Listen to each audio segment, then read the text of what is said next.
Bonsoir à tous. Avant de démarrer, je voudrais vraiment remercier la mairie de Die pour son invitation. Comme le disait très justement Michel, il est très important que les élus se mobilisent sur cette question. Et pour faire un parallèle, il faut comprendre que l'État vend très cher aux opérateurs et fréquences. Pour vous situer, pour la seule partie de 5G, c'est 3 milliards d'euros qui ont été payés par les opérateurs.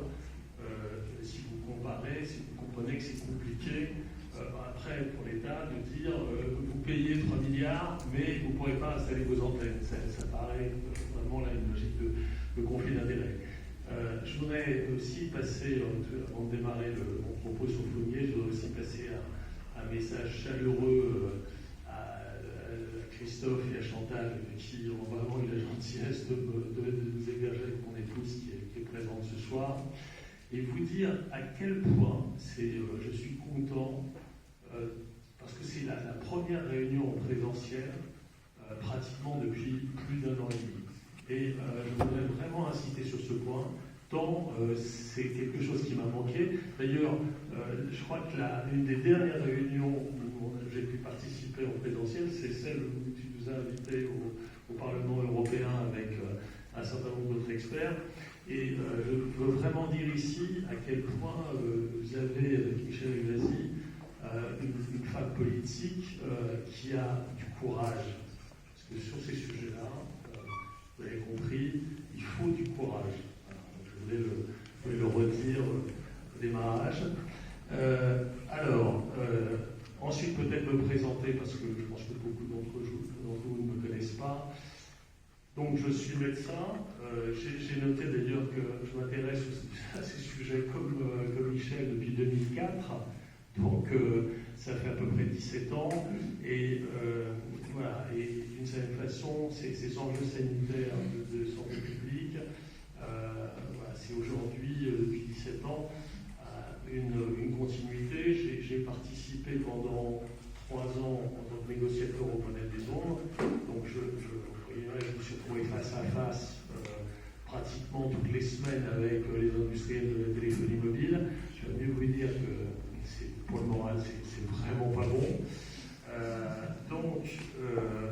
Et puis, il y a 5 ans, pratiquement jour pour jour, puisque le rapport de l'ANSES est sorti le 8 juillet 2016, un rapport sur les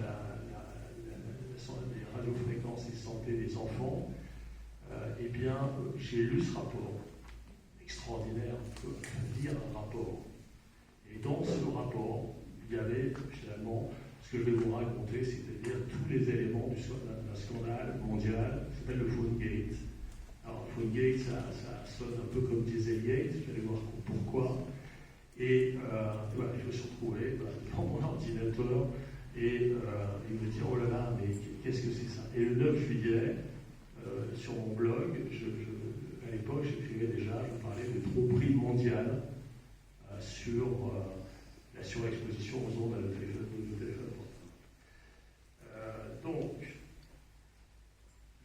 ici, je représente l'association Alert PhoneGate, une toute jeune association qui, vous verrez, a fait déjà énormément de choses en 3 ans, puisqu'elle a été créée en 2018 et que finalement, son existence aujourd'hui, elle est située entre 2 temps finalement. Le premier temps qui était presque un temps normal, et puis depuis l'arrivée du Covid, une situation qui a radicalement changé et qui fait finalement que cette association, dont la vocation est d'être internationale, nous sommes, depuis donc elle s'est créée, nous sommes en relation avec l'ensemble des organisations de 40 à 50 pays dans le monde.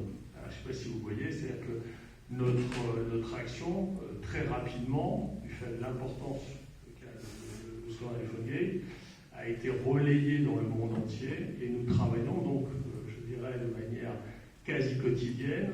Alors c'était plus vrai bien évidemment avant le Covid, puisque je suis déplacé un peu partout dans le monde et que maintenant les déplacements sont plus possibles, en tout cas pour l'international. Donc on a très rapidement travaillé avec les organisations nationales, donc dans chaque pays, les scientifiques, les avocats, les médecins, les journalistes, voilà, donc un travail titanesque.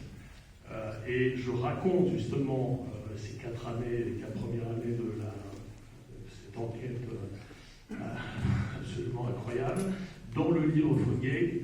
Alors s'il y a eu un point positif dans le Covid, si toutefois on peut dire ça comme ça, ça a été le fait voilà, lors du premier confinement, de donner le temps d'écrire finalement ce que nous avions découvert et le mettre à la disposition de tous. En gros, une fois qu'on a lu le livre, on comprend comment finalement on a, parce que le livre, je l'ai là, le titre il est hyper évocateur, il y a marqué « tous surexposés, tous trompés, tous mis en danger par le portable ». Et ce livre, il est sorti il y a un peu plus de 7 mois et demi, mi-novembre, avec un complément d'enquête, donc je vous engage aussi à regarder, qui a été fait par le journaliste d'investigation Nicolas Vescovici. Et jusqu'à présent, il n'y a pas une ligne de ce livre qui a été démentie. Et je vais vous expliquer pourquoi. Donc, en simplifié, parce que vous avez beaucoup parlé là de sources lointaines, c'est-à-dire d'exposition aux ondes, plutôt d'exposition liée aux antennes relais ou à des sources type Wi-Fi. Mais la première exposition, celle que vous utilisez tous, c'est celle de votre téléphone portable. Donc, il ne faut pas aller chercher bien loin. C'est le premier niveau d'exposition. Voilà. Et une fois que vous avez compris ça, c'est que vous avez votre téléphone.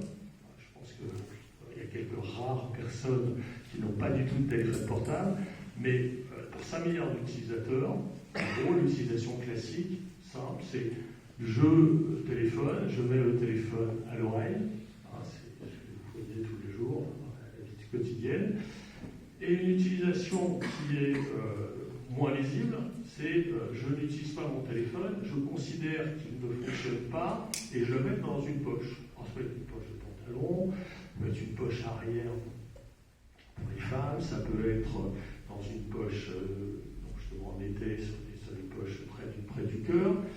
Et on a le sentiment que ce téléphone ne marche pas. Vous dites, si je téléphone, mon téléphone, ah oui, ça peut être un peu dangereux, mais on n'a pas du tout de conscience que le fait de voir le téléphone, entre guillemets, non actif, entre guillemets, peut être dangereux.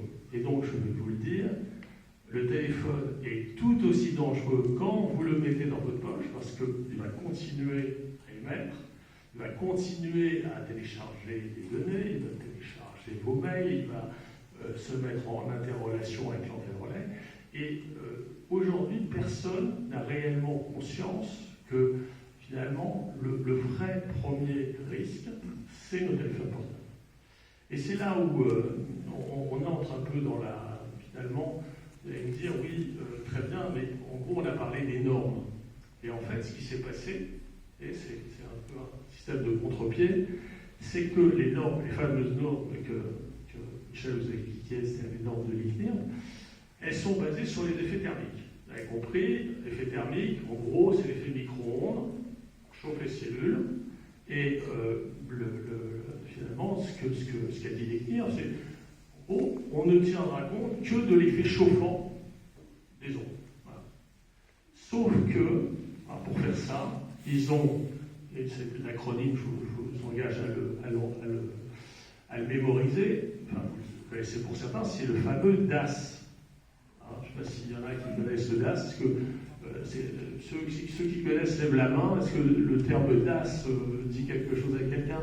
Voilà, quand même quelques personnes. Donc, je le redis, le DAS, c'est le débit d'absorption spécifique, donc c'est la quantité d'énergie qui va être véhiculée par l'onde de votre téléphone portable à l'échelon local de votre corps.